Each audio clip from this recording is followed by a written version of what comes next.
Looks like it's starting with Canada, folks. Say goodbye to free speech. Ever heard of loud quitting? Are you guys aware of the First Amendment? Now, I'm pretty sure most of you guys are, but just to jog your memory, part of this amendment includes the protection of the freedom of speech, meaning that you and I can share our opinions because it's our right. Well, something is happening within Canada that may soon happen here if the government's ever inspired by this new bill. And to put it simply, it would be a thorn on free speech. So the bad news is that it's also happening somewhat in New Zealand, and other countries are following their lead. Would you ever want your freedom to be taken away from you? Comment a quick yes or no on that one. Now, you guys are aware of the term quiet quitting, right? But have you ever heard of the term loud quitting? So it's kind of like the opposite of quiet quitting. So this one takes it up a notch by, taking actions that directly harm the organization, undercutting its goals, and opposing its leaders. Wow. Have you ever been angry at your job? Now, I'm not sure if this next guy did this to get fired from his job, but one airline worker, he actually sent unsolicited messages to a passenger who was waiting for their flight, and he did it after he saw her passport details. Now, I mean, that's the next level of creepiness right there, isn't it? Do you guys think that this is romantic in any way? It's crazy if you ask me. All right, folks, let's get right into the updates. Also, for the very best way to invest in gold or silver,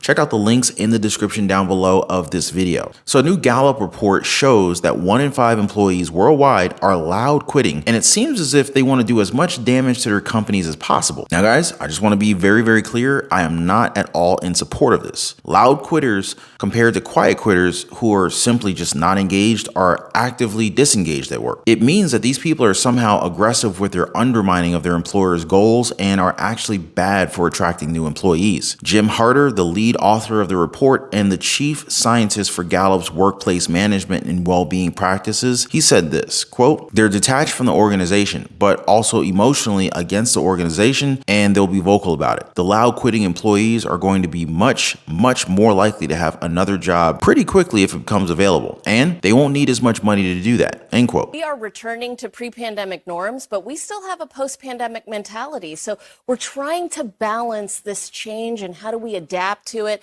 It's interesting because at Culture Partners, we do our own research on what makes companies win. And the most adaptive cultures are the companies that have the most profitability. So that dynamic between the old and the new is what all these CEOs are trying to navigate. That is the key to reducing stress. It's the key to increasing profitability. Sure. We have to be able to adapt. If we cannot allow our employees to make their life work along with the work that they're doing at the workplace, they're going to leave. I mean, we see that in the form of quiet quitting, and we see that in the form of loud quitting. Yeah, what does the loud quitting look like? Loud quitting is toxic employees, someone who is disruptive to the organization. They are creating either passive-aggressive actions in the workplace, or they're just actually quitting. Now, I get that some of us don't like what we do, but I don't think that it helps you at all if you decide to just kind of quit like this, right? Like, if you're not happy, then just bounce, just leave. It's best to appreciate what a company has done for you and for your family, and if you're tired of them, just tell them and leave. Don't try to take the company down and affect the company itself, and not to mention all the other employees that work there. If they can't do anything for you, then look for another job. Simple as that. I mean, we really don't have to be aggressive about it. There's plenty of things that can be solved with level-headed conversations. Although this next story may take the cake of someone being as far from level-headed as can be. So an airline passenger tweeted that she received unsolicited WhatsApp messages from a contractor working for Etihad Airways. In her tweet, she said this, quote, "A guy who works for Etihad Airline used my personal data, which he found via the airline database, after seeing my passport to get my phone number and proceeded to text me. Terrifying experience traveling alone," end quote. Wow. So here's the exchange if you guys wanted to see it. Now, as you can read here, this is not official business, even though the guy told her that her flight was already boarding, but that message alone would definitely send shivers down the spine of anybody who's flying alone, especially females, right? Because this means that this person knows your flight, they are aware of where you're going to be, and they may even know where you live. The passenger has already reported it to the airline authorities and all, and so all she hopes is that this person will be fired from the airline so that he doesn't do it to anybody else. Crazy times that we live in, huh?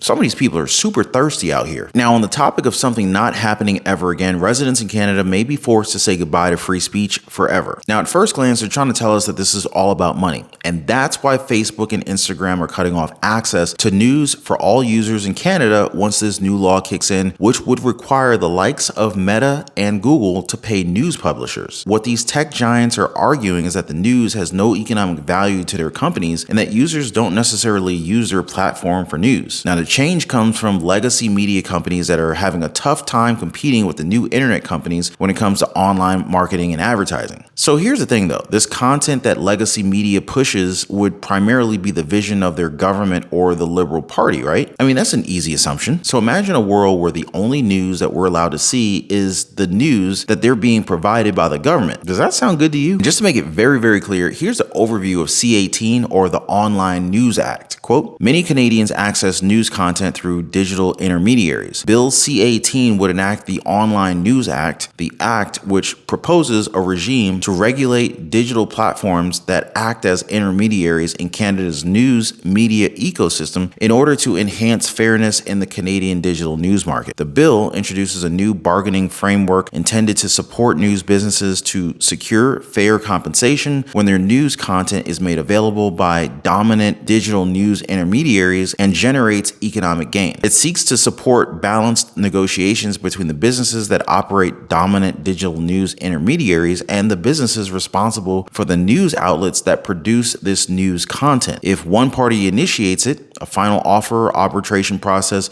would be used as a last resort to address scenarios in which negotiated agreements are not reached. The Canadian Radio, Television, and Telecommunications Commission would support and oversee the administration of the regime. End quote. I don't know about you guys, but when I hear the term regime, well, I just tend to worry a little bit. Because let's be honest, doesn't this kind of isolate Canada to some extent? This is similar to something that I read some time ago with New Zealand. Anybody here from NZ? If you are, then you're probably aware of the Safer Online Services and Media Platforms document released by your government's Content Regulatory Review. What does it entail? Well, according to the article, it would mean that social media platforms would be regulated on what they can show to the people of New Zealand. The goal is to limit or absolutely just get rid of harmful content. But that in and of itself is vague. Like, what's harmful content? Now, while this is still just a proposal, it is something that different countries are looking at. And they're studying it because if it's put in place, one single regulator, meaning that if it doesn't match their narrative, it's just not going to get published online, or citizens are just not going to be able to access it. Do you guys think that the United States should adopt anything like this? Do you think it would be a good idea to leave all the decisions for news and updates that we are provided to the sole discretion of the government? That sounds like a really, really bad idea, but make sure you guys share your thoughts in the comment section down below on that one. Now, one thing that we should all be caught up on is the economic downturn and how it's impacting us, and also how it usually happens right before a huge wealth transfer. What am I talking about? Well, crashes are going to create opportunities. We're already seeing some in the real estate market and the stock market, and this is exactly why investors like you and I are just waiting for the right moment to jump in. However, it is very important that we build on the cash flow that we have right now. Now, these crashes, they don't happen often, so it would be very wise to create multiple streams of incomes today, maybe through side hustles, creating home-based businesses, small businesses, online businesses, e-commerce, you name it. Now, if you're worried about what kind of decisions you can make right now, I totally get it. But we are looking at a clear path to financial freedom. And if you're looking for more ways to be able to get yourself there, definitely hit me up in the comment section down below. I would love to gauge the interest of our community. Now, at this point, you guys should see 2 videos above my head. Go ahead and click on those videos right now and check those out. Before I go, I just want to thank you guys so much for all of the support. I really appreciate you, and I also appreciate your likes. I appreciate you sharing these videos,